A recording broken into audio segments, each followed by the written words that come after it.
नमस्कार दोस्तों, एस के ज्ञान चैनल पर सभी का स्वागत है। मैं आज प्राचीन वैदिक कालीन शिक्षा के बारे में चर्चा करने चल रहा हूँ।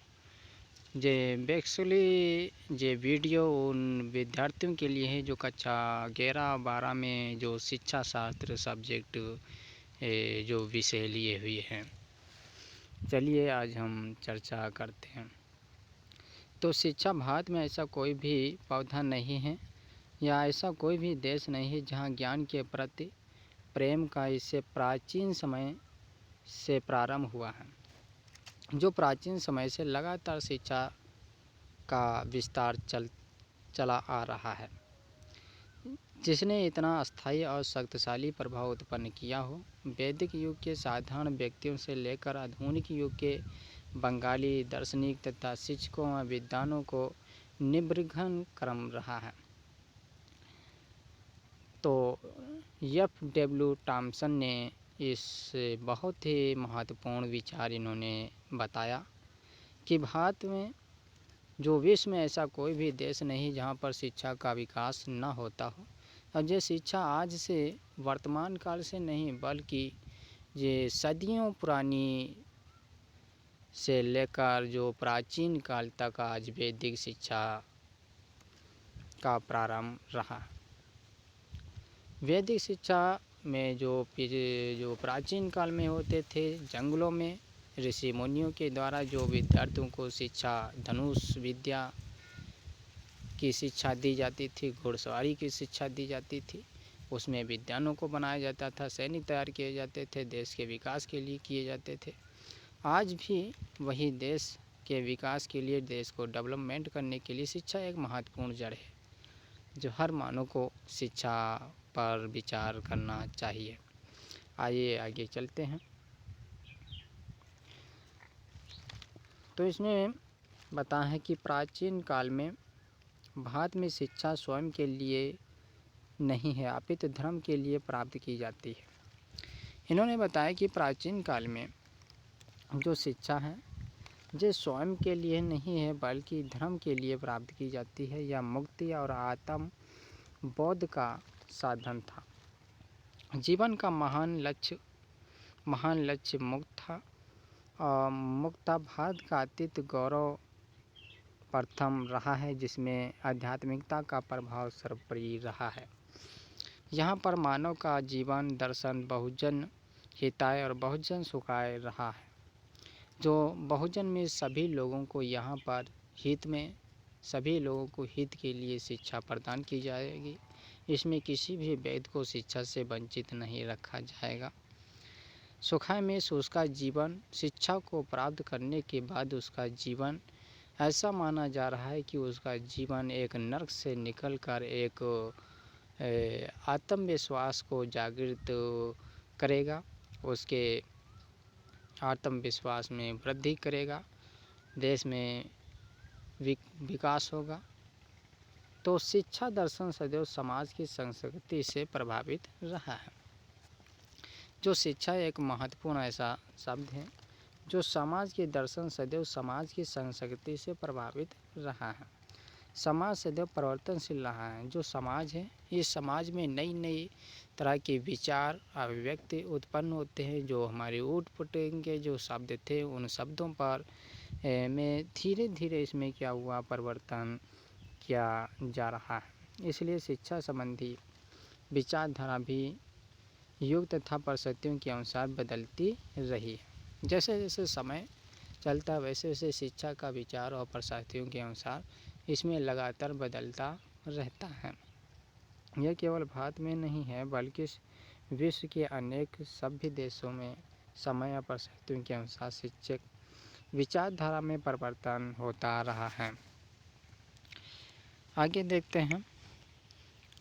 तो विचारधारा में परिवर्तन होता रहा है। आगे इसमें बताया है कि शिक्षा शास्त्री जॉन डेवी ने कहा है कि दर्शन को शिक्षा का सामान्य सिद्धांत कहा जा सकता है। जॉन डेवी ने कहा है कि जो दर्शन को शिक्षा का सामान्य सिद्धांत कहा जाता है।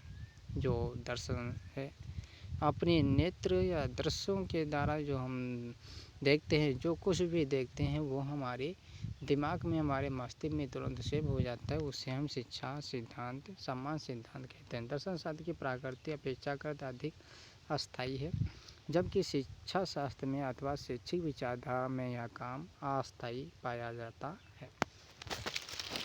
इसमें बताया कि जबकि शिक्षा शास्त्र में शैक्षिक विचारधारा में कम है, शिक्षित विचारधारा में कम अस्थायित्व पाया जाता है दर्शन शास्त्र में। आगे इसमें बताया कि शिक्षित विचारधारा समाज की वर्तमान परिस्थिति में प्रभावित होती है। समाज की परिस्थिति सदैव बदलती रहती है, जिसे शैक्षणिक विचारधारा भी समय समय पर बदलती रहती है। इसमें बताया कि जो शैक्षिक विचारधारा है, जो समाज की वर्तमान परिस्थितियों को प्रभावित करती है। जो वर्तमान परिस्थितियों को जो शिक्षा है बहुत ही प्रभावित करती है। जो समाज की परिस्थितियाँ जो सदैव बदलती रहती हैं, जो समाज के अंदर रहने वाले जो दिन प्रतिदिन जो व्यक्ति हैं, उन व्यक्तियों की विचारधाराओं में परिवर्तन होता है। जिसे शिक्षा के माध्यम से उनके व्यक्तियों की विचारधारा में परिवर्तन होता है, उनकी भाषा में परिवर्तन होता है, रहन सहन में परिवर्तन होता है, खान पान में परिवर्तन होता है, और उसके पहनावा में भी परिवर्तन होता है।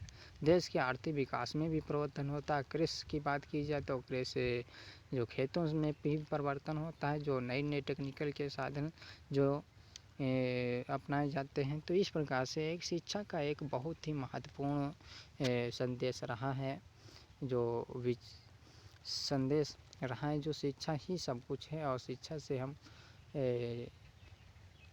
अनेक प्रकार की बौद्धिक समय समय पर विकास में वृद्धि करता है। आइए आगे देखते हैं।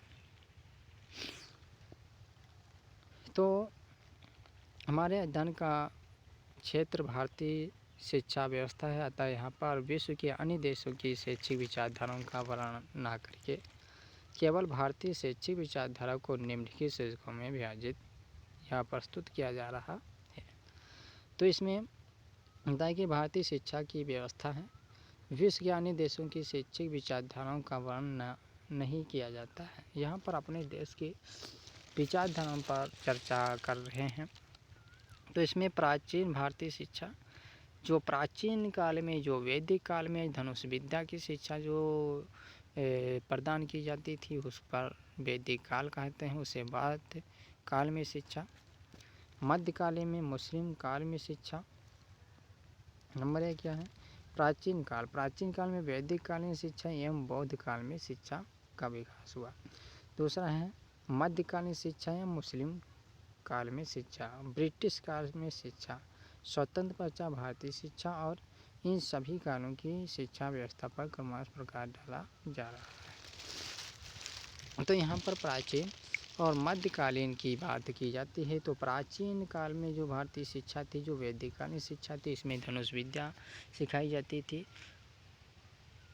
ऐसे स्थानों पर सिखाई जाती थी जहाँ पर हम बिल्कुल एकांत माहौल होता था, जैसे बड़े बड़े जंगलों में जो धनुष विद्या सिखाई जाती थी। बौद्ध काल में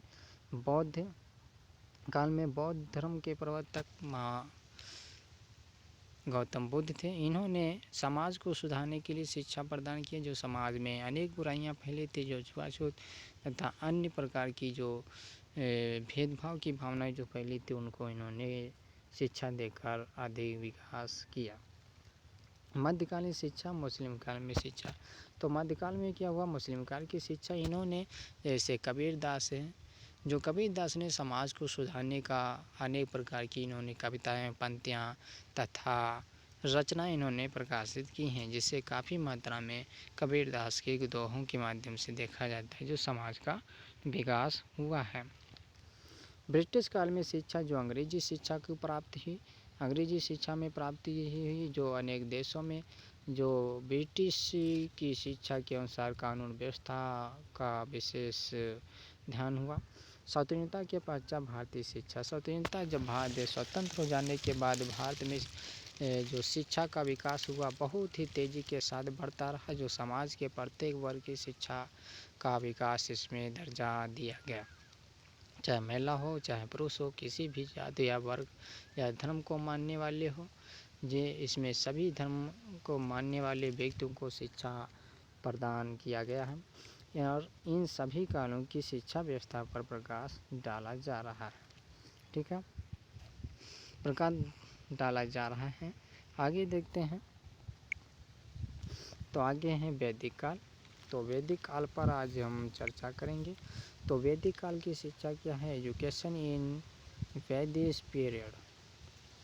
तो भारतीय इतिहास में वैदिक काल उस काल को कहा गया है जिसमें वेदों की रचना हुई थी। जो वेदों की रचना हुई थी, जो धर्म पुराण की रचना हुई थी, उस काल को कहा जाता है वैदिक काल कहते हैं। भारतीय शिक्षा का इतिहास वैदिक काल से ही आरंभ होता है और वैदिक काल की अवधि के संबंध में इतिहासकारों के भिन्न भिन्न विचार इसलिए निश्चित किए जाते हैं। तो इस प्रकार से जो वैदिक काल है, जो वैदिक काल की बात करते हैं तो उस वेदों की रचना की जाती है जो धर्म पुराण अनेक ग्रंथों के विकास, जैसे रामचरितमानस है, बाइबिल है